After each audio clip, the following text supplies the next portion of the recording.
Hello again, YouTube. This is Peter with you once again, and this is just going to be an off-the-cuff rant video because today I found myself in a discussion, or honestly really an argument, with someone in the comment sections of one of my videos. I think it was called Why Progressives Lost or Why Progressives Lose, something like that. And it got me reflecting on the whole topic of the polarization in our society and why the comments of basically anything on the internet are such a cesspool. And it was a further to my own conclusion that basically a huge part of our problem in terms of polarization and the divisiveness, all of that, is that countless people are in love with their own opinion and are not willing to listen to what anyone else has to say. And there's just a massive amount of intellectual arrogance, even if you're on the other end of the argument, it's obvious that the person is, say, using logical fallacies or just doesn't know what they're talking about. You can tell that the person is just in love with their own opinion and thinks they're a genius and just depersonalizes other people in very specific ways. Now, I'm sure there's been countless discussions about the sort of depersonalization that comes with trolling and insulting people and all of that. But there's a different kind of intellectual depersonalization, and it goes something like this. I'm a genius, and all intelligent people agree about absolutely everything.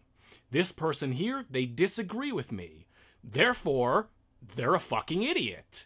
Because if they weren't a complete fucking idiot, then they'd agree with me because I'm a genius and all intelligent people think exactly the same about everything.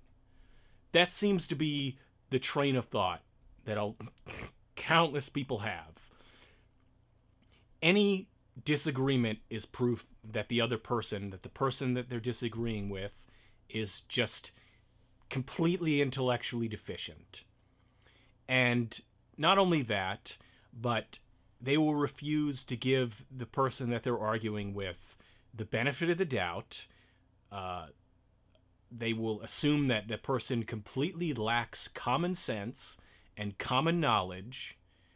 It's as if again, it is a very specific kind of depersonalization where you just think that the other person is just incapable of thought and you just have to hammer them with your opinion because you don't need to know what they think. You don't need to listen to their point of view.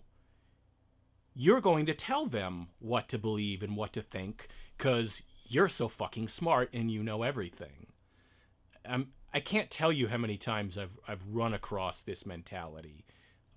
It's pretty much 98% of the time I get into any sort of diametrically opposed argument. It's not just that they disagree with me, it's that they have to also assume that I'm a moron. They have to assume that the person that they're arguing with is a moron. I've observed other debates and discussions and online arguments that take the exact same form.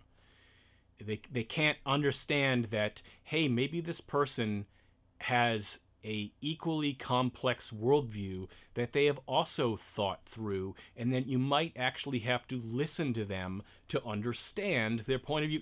Nope, I'm a genius, and if they were anything other than a moron, they would agree with me. And when people approach things from that depersonalized place of monumental intellectual arrogance, then of course we're going to be stuck into a quagmire of polarized debate and a polarized society. Because everyone is utterly in love with their own opinions and convinced that they're right and just doesn't listen to anyone but themselves. So I'll go a little bit into what this argument that I was having today was about. Basically, I shouldn't have responded because I should have known from the person's first comment that they did not deserve a place at the adults table having adult discussions about something like politics. And it was the classic, the problem with progressives is that they're responsible for the death. It's a terrible system responsible for the deaths of over 100 million people in the last 100 years. Now, I'm sure you've all heard crap like this from that uncle you avoid at holidays, or your father or your grandfather or whatever. For me, it was, to be brutally honest, it was usually my grandfather. He was very much in that Cold War mentality. He used to live in Spain in the late 50s, and I remember having this argument discussion between him and my aunt and me, and he was convinced that Spain is exactly the same way as it was in the late 50s. Like under Franco. I'm sure that any Spanish viewers of this video can confirm that, right? Your country is exactly the same as it was in the 50s, right? Right. And that basically a socialist like Bernie Sanders, there's no difference between a democratic socialist or a Democrat or someone on the left in America and a state communist of the Soviet Union or China or Vietnam or anything like that, and socialized health care, Medicare for all, tuition for colleges, for state colleges, all of that is just the first step down the slippery slope to the gulags and the killing fields and all that other nonsense. This hyperbolic, I don't have to take your point of view seriously because Stalin and Mao and these other people are responsible for millions of deaths. Sort of non-argument, fear-mongering bullshit. So in trying to engage this person, what I tried to do was inject nuance and say that there's a much broader range and style and difference in thought in both objectives and methods, and this person's responses were basically there is no nuance, and he, and I assume it's a he, did something that I've only ever seen previously in discussions about atheism, was that he tried to define socialism strictly based on the dictionary, appealing to the dictionary as if it's the word of God and the final arbiter of all meaning. Now, look, if you don't understand the limitations of the dictionary, and if you go to the dictionary for the explanation of a complex idea like a political ideology, then you're just a fool. I'm sorry.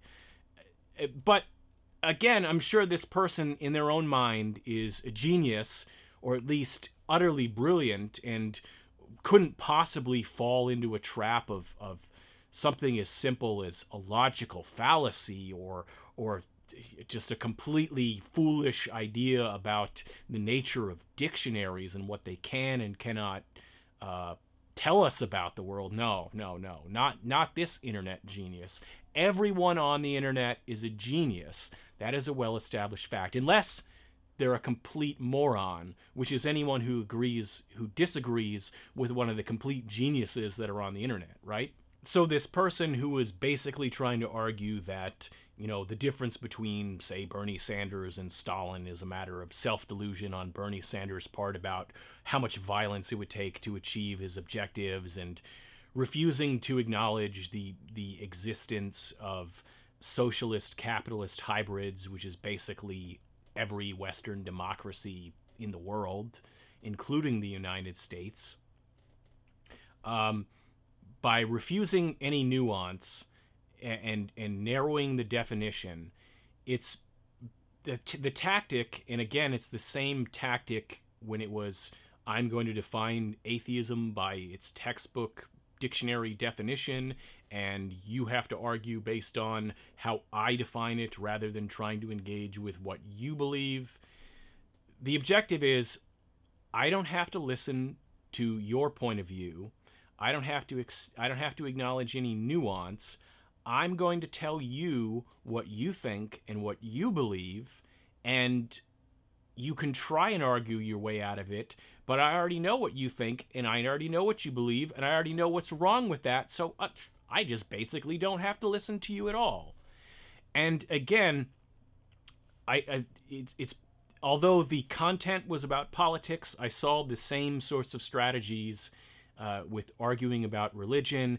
And I mean, it's a common tactic. I'm sure one day they'll just have, like, you know how in chess there's names for every opening move, and different moves have different names because there's only so many moves in chess and different scenarios, that arguing on the internet will have some guide like playing chess, and oh, they're the queen's rook gambit or whatever, or the queen's opening. So I don't know that, I can't remember the names of any chess moves off the top of my head. I'm sorry, but you see similar tactics that people use in these sorts of arguments. And when you've been here a while, just like people who played lots and lots of games of chess, they learn the patterns. And many years ago, I started seeing the patterns in how people argue. And the sad truth of it is, many of them, there's no gentle way to put this, they're not nearly as clever or as smart as they think they are. And I'm not trying to put myself on a pedestal and say, me smart, them dumb, or whatever. Again, there have probably been people who have been on the receiving end, the opposite end of arguing with me, and who have said, oh, he's using this logical fallacy, he's thinking that. Although I kind of, part of me doubts it, because I think they might have tried to point that out to me. But you see what I'm getting at here, right? I'm sure most of you have probably been in this situation where, from your point of view, the person you're arguing with is not anywhere near as clever as they think they are. Their argument is riddled with fallacies, or just they're just ostriching, where they're sticking their head in the sand, like, I'm not going to listen to you, and I don't have to consider your point of view, but I am, however, going to tell you what you think and what you believe. And those people, they think of themselves as brilliant. They think they're these intellectual giants, and no one's ever going to convince them differently on anything. And that's to me, I think that's a huge part of the reason that our society is so polarized politically. So much of our public discourse takes place online, and that online discussion allows for a kind of depersonalization, where you think anyone who disagrees with you is a complete fucking moron, because if they weren't a complete fucking moron, they'd agree with you. And no, you don't actually have to make any effort to understand their point of view, because they're a complete fucking moron, so why bother? That's really the end of my rant. I'll probably expand on this topic in the future, because it touches on things that I've been meaning to talk about for a while. But who knows, maybe I won't, and maybe this will end up being the definitive version of what I have to say on the matter, which would be bad, because I keep wanting to make better, more polished videos that are scripted and very carefully lay out all of my points and my thoughts, and don't waste time on useless words and tangents. But then that requires pre-production, as they say in the film and television industry, and I just go, why bother? I'm just going to turn on the camera and talk. So my videos kind of plateau of quality, but then I go, I want them to be better, but that will require effort that I'm not willing to put into them, so I make less videos because I don't like that plateau. Whatever. Have a good whatever time it is.